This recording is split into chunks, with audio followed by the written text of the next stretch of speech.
નમસ્કાર દર્શક મિત્રો, એચડી ન્યૂઝમાં આપનું હાર્દિક સ્વાગત છે। હું છું આપની સાથે આરડી વાઘેલા। જોઈએ આજના મુખ્ય સમાચાર। ઝઘડિયા જીઆઈડીસીમાં આઈસર ટેમ્પો પલટી મારતા 30 ઉપરાંત જેટલા કામદારોને ઈજા। ઝઘડિયા જીઆઈડીસીમાં આરતી કંપનીમાંથી કોન્ટ્રાક્ટરના કામદારોને પરત લાવતા ટેમ્પો અચાનક પલટી મારી જતા અકસ્માત સર્જાયો હતો। આ અકસ્માતમાં 30 જેટલા કામદારોને નાની મોટી ઈજાઓ પહોંચતા સારવાર હેઠળ ખસેડવામાં આવ્યા હતા।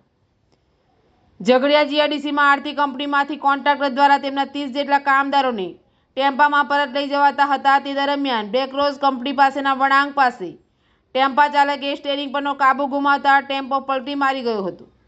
અકસ્માતની જાણ થતાં આસપાસના લોકો દોડી આવ્યા હતા અને ટેમ્પા સવાર કામદારોને બહાર કાઢ્યા હતા। અંદાજિત 30 જેટલા કામદારોને નાની મોટી ઈજાઓ પહોંચતા સારવાર અર્થે અંકલેશ્વરની ખાનગી હોસ્પિટલ ખાતે ખસેડવામાં આવ્યા હતા। આ અકસ્માતની જાણ થતાં ઝઘડિયા જીઆઈડીસી પોલીસનો કાફલો દોડી આવી તપાસ હાથ ધરી હતી।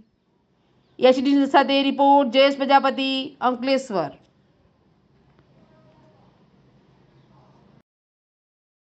धीरे धीरे धीरे हाँ सर आपके नाम में होगा ना